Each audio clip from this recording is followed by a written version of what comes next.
Is among the U.S. car makers who have had stellar July sales. It's also expanding aggressively in China, despite the slowdown there. I spoke to Joe Hinrichs, Ford's Executive Vice President and President for the Americas, and I asked him how their production line in the U.S. is different than those in China. Obviously, the size of vehicles are different. We don't build F-150s, let's say, in China, and this is the #1 selling vehicle in America for 33 straight years. But the Focus, for example, is built in Chongqing, China. It's built in Michigan of the United States, and we built it with the same process, with the same quality operating system, and with the same kind of equipment. So there's a lot of similarities, actually, in the process side of things. There's been a lot of reports of a recent renaissance of manufacturing and factories moving back towards the United States. What's the main incentive for doing that? Is it wages? Is it taxes? Is it the Buy America theme that we hear often? What's happening here?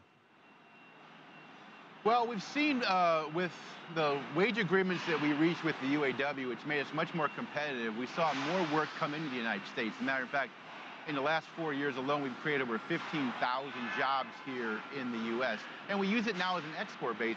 Ford are the #1 exporter of vehicles outside the U.S. But that being said, that's more of a North America phenomenon. When you look at globally, certainly our growth in China, for example, is being contained by building factories in China. But back here, what's happened is the competitiveness of the wage agreements and the work agreements that we've reached have allowed us to bring more work back in, and we'd like to see that continue, clearly. As you look at the market now, where do you see the number of cars being sold, and what's the impact of oil prices that they're having on you?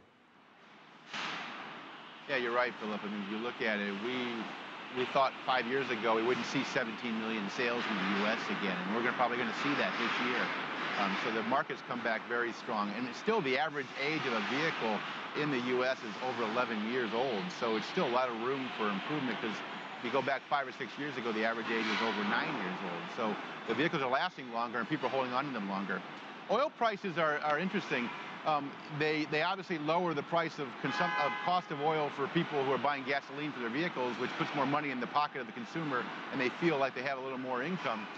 But also, there's still a desire to have more fuel-efficient vehicles. So on the technology side, we need to keep delivering better fuel-efficient vehicles. On the consumer side, it gives them the opportunity to have a little more discretionary income and hopefully use that to buy some more vehicles. I know Europe's not your space, but a lot of folks are watching Europe as well. That was supposed to be an growth area. It hasn't been the last few years. When do your folks tell you that we might see a turnaround in Europe? Well, Europe's still a tough market and a tough situation. The industry there is still depressed from where it was years ago, although we have seen some signs of life in the sales in the industry the last couple of months. They're starting to creep up a little bit, which is encouraging. But it's still a hard market to make money in right now. Our folks are telling us it's going to be a couple of years now, with the euro being devalued versus the dollar, especially in the industry, feeling the pressure of what's going on there. Yeah, it's probably going to be a few years till Europe gets back to the volume levels that we saw a few years ago. And that needs to happen to help the industry be healthy, in continent especially. UK's been pretty strong, but the continental Europe struggled a little bit with the industry.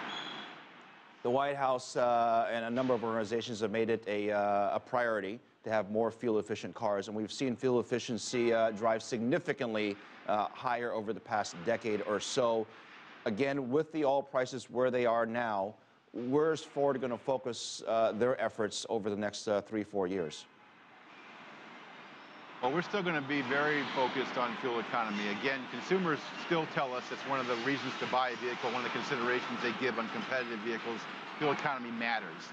Of course, here in the U.S. and around the world, we have government mandates to improve the fuel economy of our vehicles, and there's requirements to be met, which are ever rising and more difficult to make. So we're going to keep investing in that technology.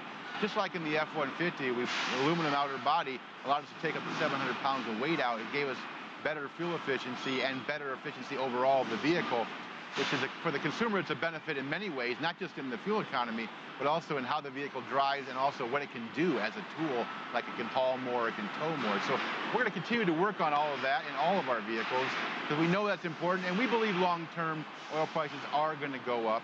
Just the supply and demand nature of that will happen, and there will be higher fuel prices in the future. Maybe not in the near term, but certainly in the long term.